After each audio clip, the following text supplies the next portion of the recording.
नमस्कार, चंडीगढ़ से आपका स्वागत है। मैं हूं आरजू। आइए सबसे पहले नजर डालते हैं कुछ अहम खबरों पर। प्रधानमंत्री नरेंद्र मोदी ने पूर्व आर्थिक मंच के पूर्ण स्तर को वर्चुअल माध्यम से किया संबोधित।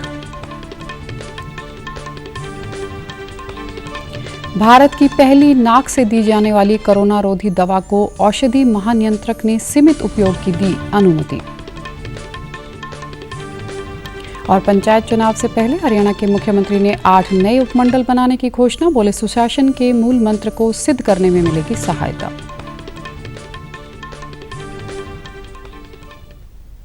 अब समाचार विस्तार से।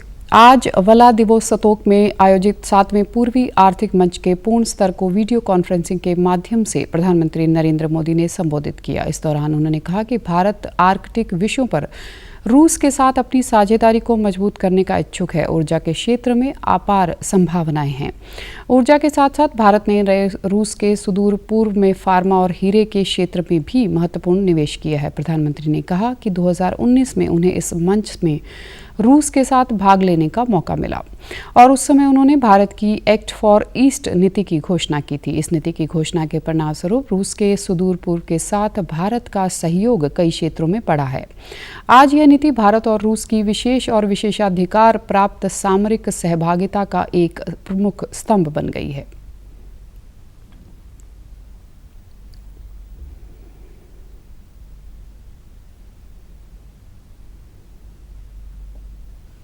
2019 में मुझे इस फोरम में रूबरू हिस्सा लेने का मौका मिला था। उस समय हमने भारत की एक्ट फॉर ईस्ट नीति की घोषणा की थी और परिणाम स्वरूप रशियन फॉर ईस्ट के साथ विभिन्न क्षेत्रों में भारत का सहयोग बढ़ा है।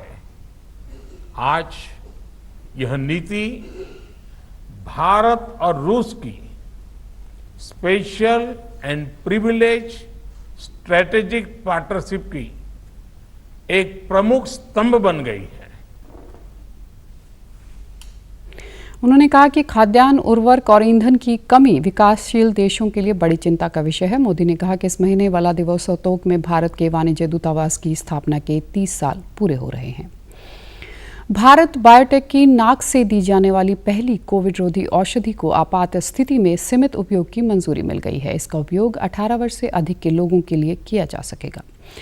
स्वास्थ्य और परिवार कल्याण मंत्री मनसुख मांडविया ने इसे कोविड के खिलाफ संघर्ष में एक महत्वपूर्ण कदम बताया। उन्होंने कहा कि केंद्रीय औषधि मानक नियंत्रण संगठन ने इस औषधि को अनुमोदित किया है। कोविड कार्यबल के अध्यक्ष डॉक्टर NK अरोड़ा ने आकाशवाणी से बातचीत में बताया कि देश के लिए एक बड़ी उपलब्धि है। वहीं राष्ट्रव्यापी टीकाकरण अभियान के तहत अब तक 213 करोड़ 91 लाख से अधिक कोविड रोधी टीके लगाए जा चुके हैं। 12 से 14 वर्ष के आयु वर्ग के 4 करोड़ से अधिक किशोरों को कोविड का पहला टीका लगाया गया है। स्वास्थ्य मंत्रालय ने बताया कि वर्तमान में 50,594 मरीजों का इलाज चल रहा है। पिछले 24 घंटे के दौरान 5,379 नए मामले की पुष्टि हुई। इसी दौरान करीब 7,000 रोगी ठीक हुए हैं। स्वस्थ होने की दर 98.7% है। कल चंडीगढ़ में कोरोना के 21 नए मरीज मिले, वहीं 46 मरीज स्वस्थ हुए। स्वास्थ्य विभाग ने पिछले 24 घंटे में 842 लोगों की जांच की। इनमें से 11 पुरुष और 10 महिलाओं में संक्रमण की पुष्टि हुई है। भारत आज़ादी का अमृत महोत्सव के उपलक्ष्य में और भारतीय स्वतंत्रता संग्राम की कहानी सामने लाने के लिए केंद्रीय सूचना और प्रसारण मंत्रालय ने आज़ादी क्वेस्ट मैच 3 नाम से गेमिंग ऐप लॉन्च किया है। कल PIB के additional director general Rajendra Chaudhary ने बताया कि इसमें 75 स्तरों में फैले 750 प्रश्नों के माध्यम से भारत की स्वतंत्रता के नायकों के बारे में खिलाड़ियों के ज्ञान का परीक्षण करने के लिए एक प्रश्नोत्तरी के रूप में डिज़ाइन किया गया है। हर सेट में किसी एक आज़ादी की लड़ाई से जुड़ी किसी एक घटना के बारे में 10 सवाल रखे गए हैं। 6 सही जवाब देने पर आज़ादी सिल्वर कार्ड, सभी 10 सवालों का जवाब देने पर एक आज़ादी गोल्ड खेलने वालों को ऑनलाइन ही मिल जाएगा। अपने प्रकाशन विभाग के साथ मिलकर एक mobile online gaming apps develop किया है, जिसको हमने आज़ादी क्वेस्ट नाम दिया। आज़ादी क्वेस्ट का मतलब ये है कि आज़ादी की खोज, और इसके तहत there will be series of educational games जिसमें आप खेल खेल में अपनी पूरी लड़ाई के बारे में, अपनी आज़ादी की लड़ाई के बारे में जान सकेंगे। जैसे हीरोज़ ऑफ भारत एक खेल है, उसमें कुल 750 क्वेश्चन है। उन 10 क्वेश्चंस को जब हम आंसर करेंगे, अगर हम उन 10 में से 6 क्वेश्चन को सही जवाब देते हैं तो हमें आज़ादी सिल्वर वीर कार्ड के नाम से एक ऑनलाइन कार्ड मिलेगा। और ऐसे जब हम 75 कार्ड इकट्ठे कर लेंगे तो हमें एक आज़ादी का सर्टिफिकेशन इस मोबाइल ऐप के जरिए मिलेगा। चौधरी ने बताया कि पूरी सीरीज खेलने के बाद खिलाड़ी को एक डिजिटल सर्टिफिकेट भी मिलेगा। गेम खेलते खेलते कोई भी खिलाड़ी आज़ादी की लड़ाई की घटनाओं के बारे में अपनी जानकारी को चेक कर पाएगा और नई जानकारी भी इकट्ठी कर सकेगा। आने वाले समय में मंत्रालय की ओर से इस तरह के और भी कई ऑनलाइन गेम लॉन्च किए जाएंगे। पंचायत चुनाव से पहले हरियाणा के 8 जिलों को नए उपमंडलों की सौगात मिली है। मुख्यमंत्री मनोहर लाल ने कल इसकी घोषणा की। मुख्यमंत्री ने कहा कि नागरिकों की सुविधा के लिए नए उपमंडल बनाए गए हैं। भिवानी जिले में बवानीखेड़ा, गुरुग्राम जिले में मानेसर, करनाल जिले में नीलोखेड़ी, जींद जिले में जुलाना, महेंद्रगढ़ जिले में नांगल चौधरी, पानीपत में इसराना, यमुनानगर में छछरौली, रोहतक में कलानौर को उपमंडल बनाया गया है। मुख्यमंत्री ने कहा कि यह उपमंडल सरकार और प्रशासन के लोगों के करीब लाएंगे और सुशासन के मूल मंत्र को सिद्ध करने में सहायता मिलेगी। नए उपमंडल बनाने की मांग प्रदेश में लंबे समय से चली आ रही थी। विधानसभा सत्रों के दौरान विधायक अपने अपने हलकों को उपमंडल और नया जिला बनाने की मांग करते आ रहे थे। उधर दूसरी तरफ हरियाणा सरकार ने राज्य के ग्रुप ए, बी और सी के उन अधिकारियों कर्मचारियों को अपनी वार्षिक संपत्ति विवरणी दाखिल करने का अंतिम अवसर देने का निर्णय लिया है। जिन्होंने अभी तक अपनी वार्षिक संपत्ति का ऑनलाइन विवरण नहीं दिया है, ऐसे अधिकारी कर्मचारियों को सरकार की ओर से 31 अक्टूबर 2022 तक अवसर दिया गया है। चंडीगढ़ यूटी सचिवालय में कल बनवारी लाल पुरोहित ने प्रशासक का पद संभालने के बाद पहली प्रेस वार्ता की। इस दौरान उन्होंने राज्य के विभिन्न जिलों में हो रहे अवैध खनन, आबकारी नीति की सीबीआई जांच और पुरानी लंबित फाइलों की मुद्दों पर बातचीत की। राज्यपाल ने कहा कि सीमा के साथ लगते 6 जिलों में वह 3 बार जा चुके हैं। खनन के मुद्दे पर वह काफी गंभीर हैं।